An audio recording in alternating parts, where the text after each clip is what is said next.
Aí outros censuraram tá junto, agora tá pensando tá junto.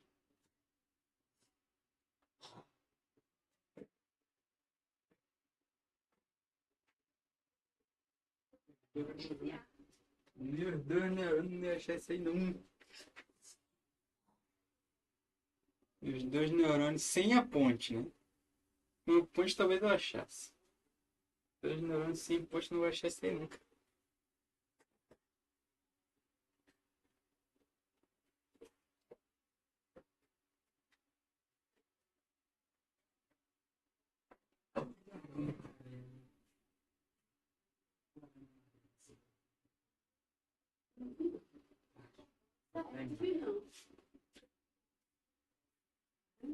Enfim, nele foi. Olha, se tá ali naquele saco seu que você jogou no lixo, já foi pro lixo. Agora, o que eu fiz de campeão, mas eu não lembro de ter botado nada de arame, não. Amarelo, não. Você já jogou fora ele bem antes. Ou então tá dentro de alguma coisa por aí por dentro. Que eu não vi. É parecido com aquele meu? É. Então, não vi, não. Olha a minha cara de quem vai procurar ele. Pode estar aí dentro. Procurei, não achei. Oxe. E segue outro. Não tem mais dele, não. Cadê a cara de quem vai fazer outro? Olha a minha cara. Faz um com caixa, então. Pega essa caixa aí, ó. Corta assim. Não, já fiz, não dá certo. Na caixa é muito leve. É? Tá caindo do céu. Também olha a minha cara de quem vai fazer outro com caixa. Cheio de vontade. Cheio de.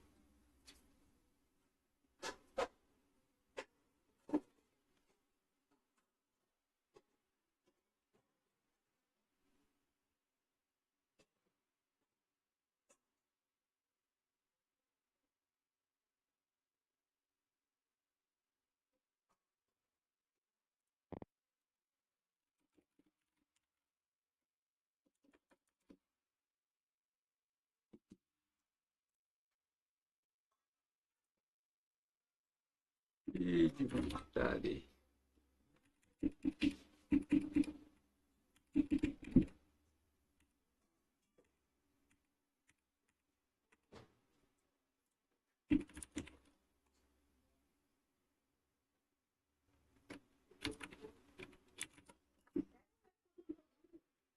Isso não, menino.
When I invested in Framework Computers 5 years ago, I thought, I hope it helps this more sustainable and repairable laptop company get off the ground. But then I also thought, hey, wouldn't it be cool if I got to see all their new goodies before anyone else? And yet, here you are, just 4 days before your biggest announcement ever. 4 days?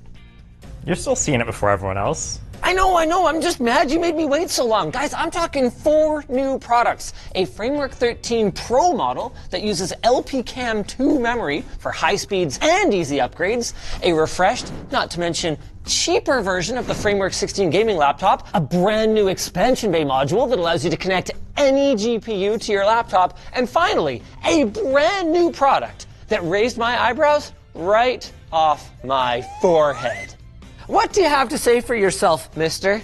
We're trying to fulfill our mission. What here. were you trying to hide from me, leaving this till the last minute? Am I not your favorite investor anymore? You are in the top 5. That's just how many you have, isn't it? It's about 5. Is it because the other ones have more money? That's what it's about, isn't it? You want to take the checkbook out? We can bump you up the list. You know what else we can bump up the list? Is this message from our sponsor, Meter. Meter builds enterprise-level networks from the ground up, and they design and manufacture their own hardware. So if you're looking for reliable, scalable networking across multi-site enterprise environments, check out the link in the video description.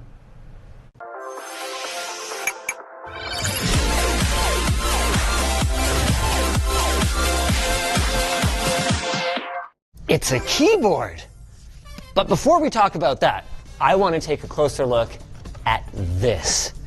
It looks like a Framework 13. It smells like a Framework 13, and it even like a Framework 13, but it feels different. That's because the new Framework 13 Pro is now in a new Pro chassis that, like the MacBook Pro, is made of CNC'd aluminum. It also has a 21% bigger battery, 74 watt hours now, and new speaker modules.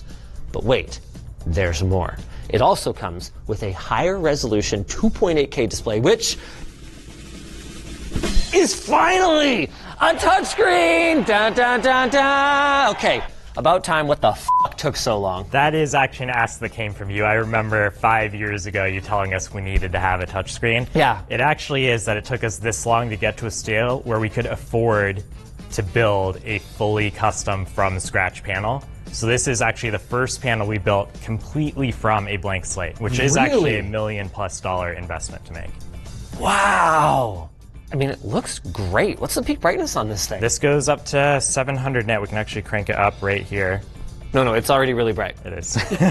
Dude, this is incredible. I'm honestly impressed. I did not know that this was going to be a completely custom panel for you guys. Even the big boys. No offense, you're bigger than me. Even the bigger laptop manufacturers will often avoid the cost of a fully custom panel because unless you're operating at the scale of someone like an Apple, it's really hard to guarantee that you're going to move the kind of volume to justify that initial investment. We are confident. Be very bullish on this. Absolutely, on the Pro. And they should be, because the final big change to the Pro is the addition of an Intel Core Ultra Series 3 mainboard. Now, you can still get the Ryzen AI 300 series if you're into that sort of thing, but the big difference with the Intel one is it comes with LPCAMM2 memory and upgrades to PCIe Gen 5 support for the SSD, which means outstanding battery life, exemplary GPU performance thanks to Panther Lake, and high-performance RAM with no compromise on upgradable memory. Of course, the big question on people's minds is, can I take this Core Ultra 3 mainboard and put it in my 5-year-old Framework 13 non-Pro? You actually can. So What? That's right. I thought he was setting up this question, so you had to be like, womp so sorry. womp, there's a downside. No, we maintained complete backwards and forwards compatibility on the mainboard. So you can actually take an old mainboard and drop it into the Pro chassis, or take the new Intel Core Ultra Series 3 mainboard and put it into an original chassis. Elijah bamboozled me. He got the briefing, and the next line says, okay, well, that's still way more than any other laptop manufacturer. That's fucking nuts! It took a lot of great engineering work, but we pulled it off. Wow. Genuinely impressed, man. This feels like another Framework 16 moment where I'm just like, yeah, no offense, but I thought it'd be impossible. I never really believed in you, you know? Okay, thank you. Well, no, it's not because I didn't think you were capable. I just thought your goals were too lofty. We are that's all. ambitious. We're an ambitious company, if nothing else. This is off script, but I want to talk about the display a little bit more. You guys opted for a matte touchscreen, which is an unusual choice. This is unusual. So we actually have a pretty novel anti-glare polarizer here. So we're indoors here, but if you actually take this out into daylight, it is actually pretty good, even pretty high contrast in that world. Prove it. Are we gonna go for a walk? We've got the daylight, boys. Watch your head, hey? I mean, watch your head, eh? Now we're in Canada. I'm going straight into what is pretty much the most challenging condition for a display. Oh, wow. That's right. It is really, truly anti-glare. That is the beauty of having the matte surface there. Holy crap, that's pretty good. We turn it all the way down, and you can actually still see it a bit, which is pretty crazy. Okay, don't take this the wrong way, but you know what it kind of reminds me of is those Retroreflective. Yeah, You can actually turn the backlight off entirely. You can see it's like mildly retroreflective, even just as a normal LCD, but of course you can crank up the brightness and have it work normally. Like, I can't see my cursor for shit, but like, I mean, even at like moderate brightness, this is usable. Yep. Dude, I think my neck would burn before the screen would. Let's go back inside. Another really cool thing that Framework is doing that many other laptop companies are not is offering a build of the system with Ubuntu. They're actually working directly with Canonical.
its repairability.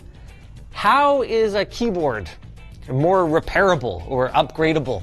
The battery is actually replaceable, just like it is on all of our products. Beyond that, there is actually not that much you can repair on something like this, but we did make it as open as we could. So of course the firmware is open source. We're releasing open source Surface CAD so you can 3D print your own accessories. And we're actually releasing the guts of the system, this control board, to be its own dev board for people to make their own keyboards around. Oh, that's cool. If I spill a Coke in like the touchpad, but my keyboard is fine, can I buy a new trackpad from you? You, at the moment, cannot. If we start to see that happen a lot in the community, that's something that we would look at. Acceptable. Everyone starts spilling your drinks. Well, I wouldn't actually tell people to do that on purpose, but let's move around to the front and I'll ask them the real hard-hitting questions. As exciting as a keyboard is, the two categories that probably come up the most from people are printer and TV. TV, yes, those are the top two. And what can you tell the community about those categories? We ran out of space on this table, so that's all the products we could build for this year. That is... wow. When he gets tired of running Framework, I'm pretty sure he's going into politics. Would you guys have any interest in exploring those categories? Because they seem like ones where Framework's core values of repairability and upgradability would be a huge enhancement. I mean, TV manufacturers bring us a new TV every year that has more ads and less repairability than the one before, with no way to meaningfully reuse any components of it. That seems right up Framework's alley. And then printers. I mean, f***ing printers, right? You're right. So even the keyboard actually starts from consumer frustration. Like, we were frustrated. We looked out in the community. We know people are frustrated by the only keyboard that's available in this segment. And so when we think about what products we want to build next, it actually really does start from consumer frustration. But then we have to filter it through, can we build that product? Do we have the supplier connections? Do we have the R&D expertise? And actually, maybe most importantly, the money. Do we have the funding to be able to turn on that new category? I knew that was why he came here today. Okay, I'm sorry to have to ask you live. I knew it. on this Yeah, I knew video, it. But Hat in if hand you again. happen to have any spare change that you could share. No, but I do have something pretty exciting on our side that you might like. Oh, let's hear it. Yeah, I'm gonna go get it. I'll be right back. I have no idea what he's getting. I hope it's a giant pile of cash. He is gone. He went all the way to the other building. So Maybe he went to the bank. He went to the airport. Oh, he's flying. He's flying to sell the jet to fund the printer. Call it inspired by Framework's design ethos, or maybe call it we were already aligned in the first place. We're finally ready to start talking about a product that's very exciting and coming soon at LTT Store, and it's going to be This looks cool. our new battery bank. My original goal was to have it so that you could completely resell it, C-E-L-L, Yeah. once the batteries reached their end of life. There was no battery manufacturer on Earth who was willing to accept the liability of a design like that. But we've reached what we think is going to be a good middle ground, and that is what we're calling battery mags. So these are going to allow you, once you reach the end of life for your cells, to keep the control board, keep the chassis, and just schwamp, throw in a new battery pack. But wait, there's more. The best part is, again, very Framework inspired, upgradable firmware. That's good. And reconfigurability, so that in the event that, let's say, sodium ion were to make its way into the 18650 form factor in the future, which has benefits like being a little more ecologically friendly, more stable, and better at lower temperatures, you'd be able to swap in a new battery magazine or order it configured with that in the first place and take advantage of those better characteristics. Or if there are future chemistries, we'd love to be able to support them. This is awesome. The coolest part is this mechanical interface, which is still kind of under development, but the goal here is to be able to equip it with different hats. So what you could do is you could build like a USB-A breakout hat or an LED flashlight hat. Expansion card hat? Expansion card hat, benchtop power supply hat. Whatever it is you want to build, you'd be able to clip it on and then use the two USB-Cs that are there by default and adapt them to whatever you need. Disassembly is with one screw. Very cool. Hopefully someday soon. And now that I've shown it to him, they can't do a battery bank before we do. Great. Thank you for that. And you know what else he can't do before I do it? Is the segue to our sponsor. If your business is growing in size and in scale, especially if you're opening new locations across the country, you're going to need more than just a basic network setup. Juggling things like ISPs, vendors, and random software tools can eat up a ton of your team's time. But Meter builds enterprise-level networks from the ground up that work with wired and wireless networks, as well as cellular, all in one platform. That includes designing, deploying, and managing the network end to end.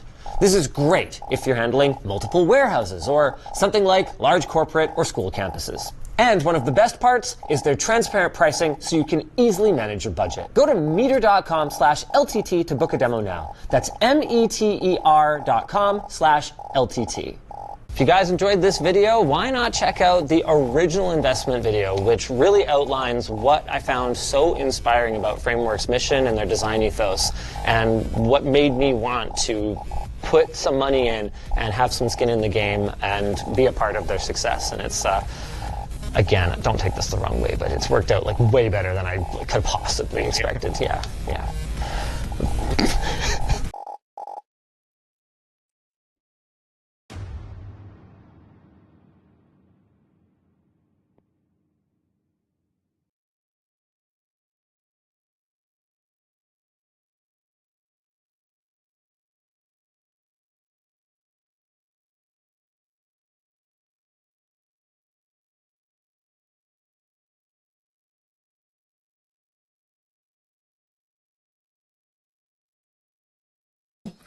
Olá, minha ideia de logo de cara a sua visão sobre a importância do MIBR conseguir performar, né, vencer jogos nesse stage e ser mais constante, coisa que acabou não acontecendo, né, com o MIBR até o momento da temporada.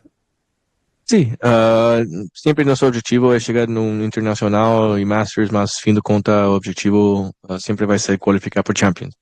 Ainda temos chance para isso. Acho que com certeza vai ser um passo um pouco mais difícil de normal, porque não temos esses pontos, mas nosso time foi feito para vencer e para ganhar. É que não ha acontecido, mas não temos nenhuma outra opção. Pode ser top 2, sabe? So, não precisamos vencer de 2, mas precisamos em esse ponto. So, acho que nosso time com certeza precisa ficar muito mais consistente. E acho que estamos mostrando quando somos um time jogando forte, jogando no momento, como um dos melhores times do mundo quando estamos fazendo isso. Mas é muito, muito constante que não estamos fazendo. Então precisamos com certeza arrumar isso e encontrar nossa constância e também começar e finalizar o jogo com o mesmo, não fogo, mas pode ser fogo, mas com essa constância de dominância que podemos fazer. Rod, vocês voltaram, né? Antes de começar, você estava falando, pegaram um voo de quase mais de 12 horas aí de Paris para Los Angeles, chegaram ontem, do dia que estamos gravando, de segunda para terça. Queria entender na sua visão quão valioso foi essa experiência pro MIBR de internacional, de jogar mais uma LAN, de ter mais repetições. E eu não sei se o Rap veio com vocês para Los Angeles, eu queria entender como é que você vê a diferença de ter ele ao seu lado presencialmente e online, se você sentiu alguma diferença no trabalho.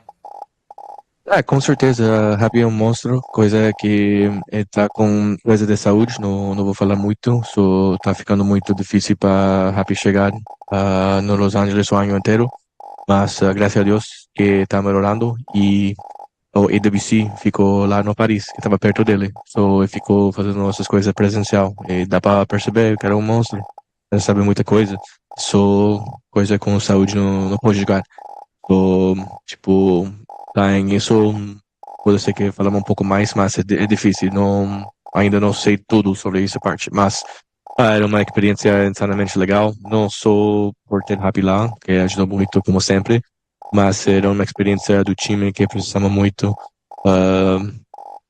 Parte do não qualificar por um Masters é muito, muito ruim para nós, principalmente por não pegar pontos por Champions. Mas a outra parte que fica muito ruim, independente do resultado no internacional, essa experiência que você ganha.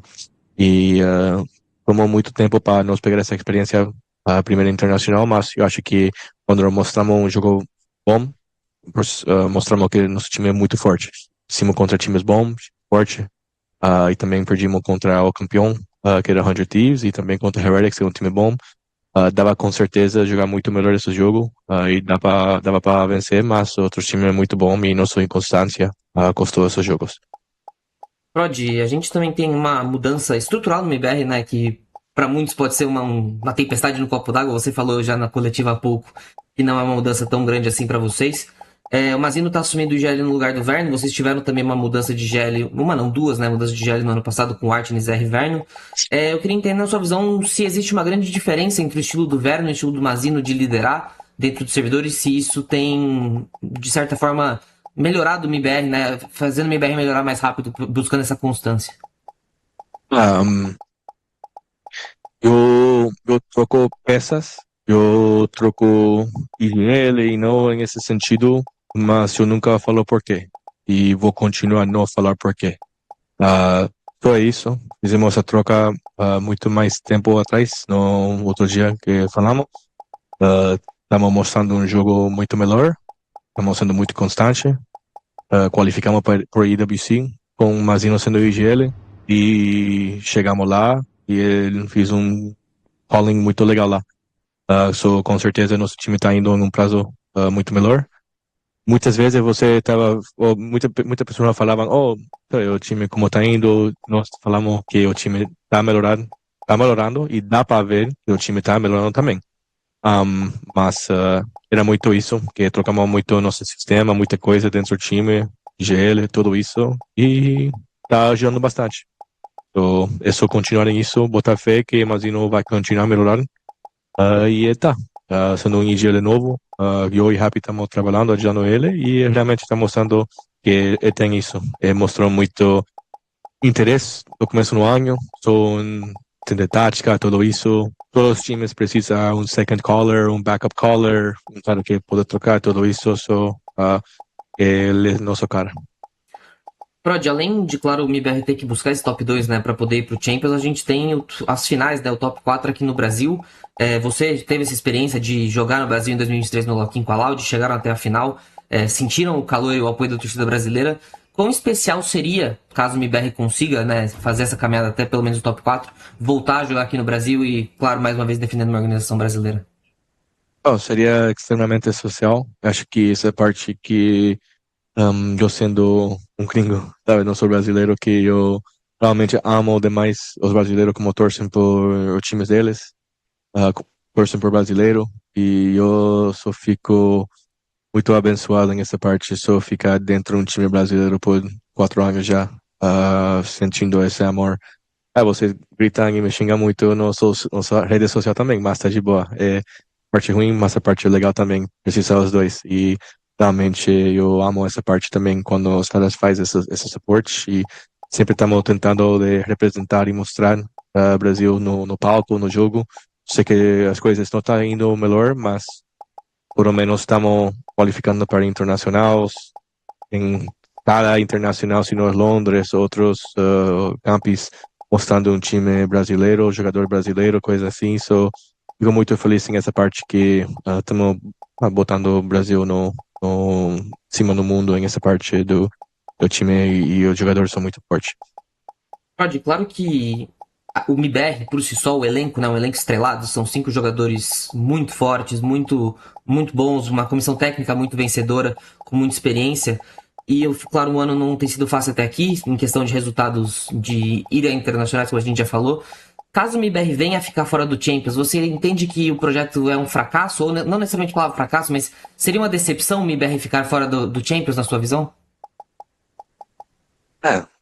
Eu penso assim, tipo, todo mundo tem suas opiniões, mas qualquer line, qualquer time vai ficar chateado e decepcionado por não chegar no Champions. Para mim não muda se tem time com nomes melhor ou pagam mais ou qualquer coisa. Eu não vejo essa parte, eu vejo 5 humanos, 5 jogadores que precisam fazer a parte dele. Super time ou não, rookies ou não, são 5 jogadores que precisam mostrar que eles querem mais. Sou independente do salário, nome, qualquer nome outra pessoa querem fazer, ou dá para nosso time. O time precisa qualificar para o Champions de qualquer jeito. Basicamente isso. expectativa pode ser um pouco mais, mas sempre vai ser assim, parte do jogo.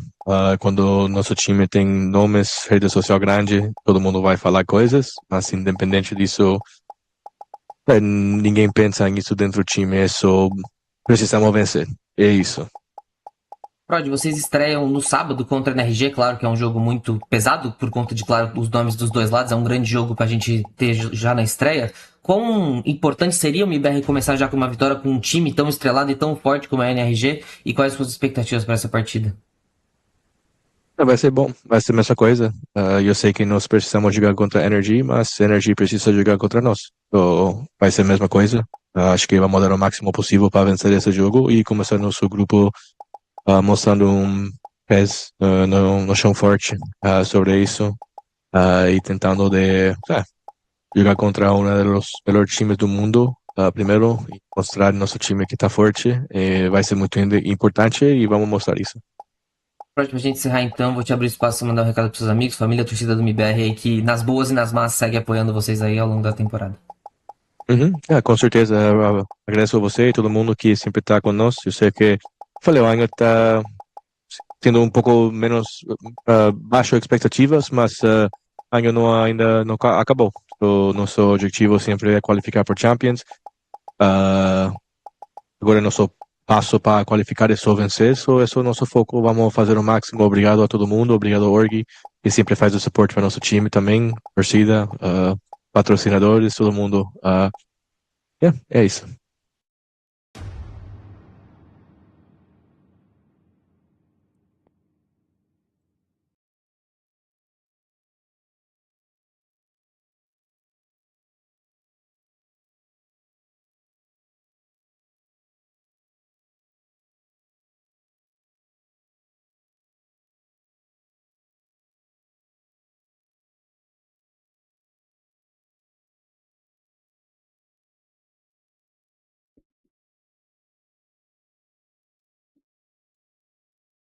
It's been fun, but I gotta go.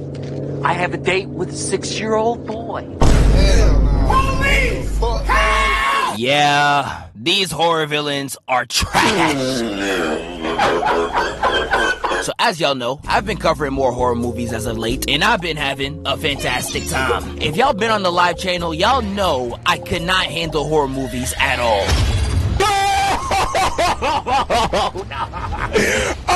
But after delving more into the genre, especially after these 3 recent bangers, one thing that I have consistently noticed is that damn near every single horror villain be some complete and utter basura.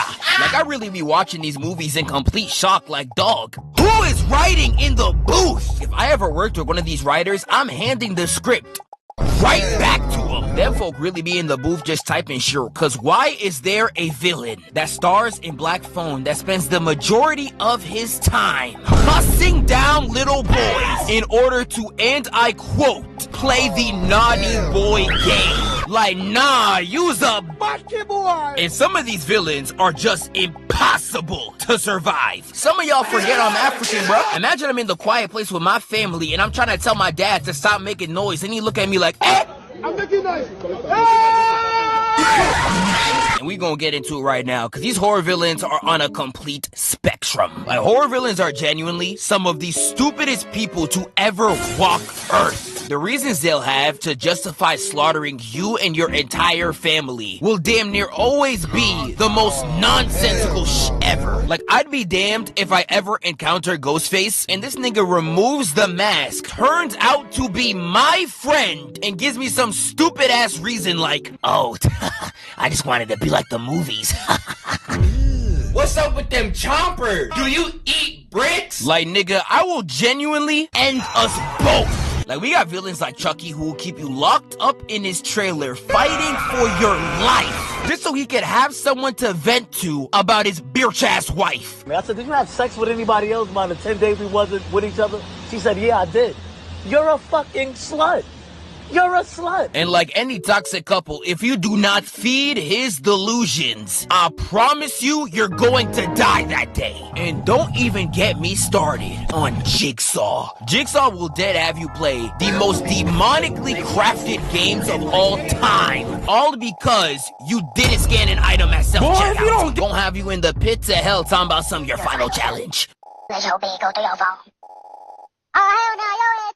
Like, nah, Equay, son, what's wrong with him? And you're crazy if you think Jigsaw's games stop at some childish crimes. He's like, nah, that's not enough. His pettiness runs even deeper than that. If you are even just remotely associated with any one of his targets, you are guaranteed on his hit list. And it doesn't matter how small the association is too. If you're a coworker, he booming you. If you're a neighbor, he booming you. If you were in the same elevator and you breathed the same air as his victims, I'm not even gonna lie, my brother.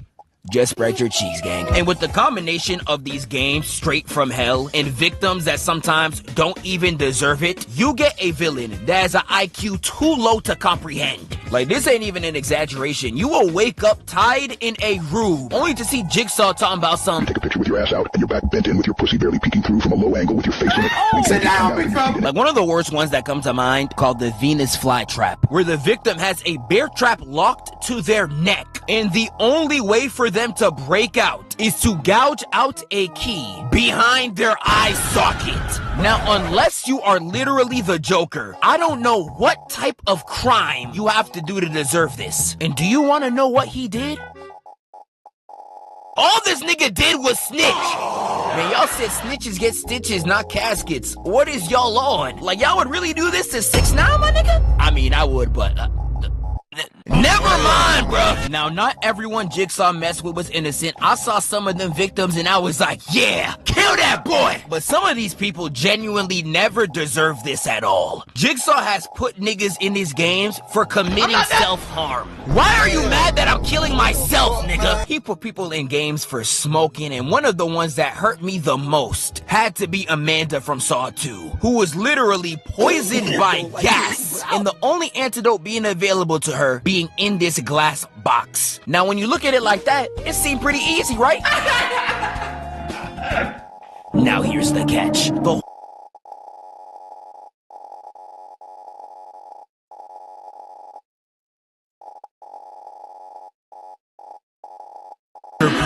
and Jigsaw gonna have this grandiose speech of how this game reflects the poor choices she made in her life. Talking about some, the blades going in your wrist represent all the men you let in and out your poom poom. What? The fuck? Like, you're not a mastermind, dog. You're just strange. And I'm telling you, all these horror villains are this deranged and stupid. You got the old lady from Weapons talking about some, fetch me their souls, only because she didn't want to be old and chopped anymore. But I don't know, dog. When you really see the before and after of her, you ain't do shit but step back, nigga.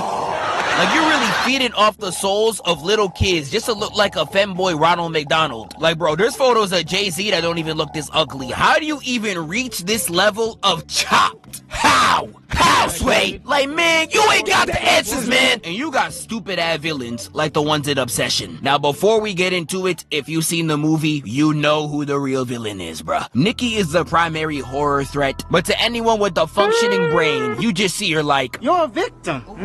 Now, she's probably the least stupid horror threat in this video, because unlike anyone else on this list, I know at least 30 of you niggas are willingly living with a Nikki right now. Like, I know a lot of y'all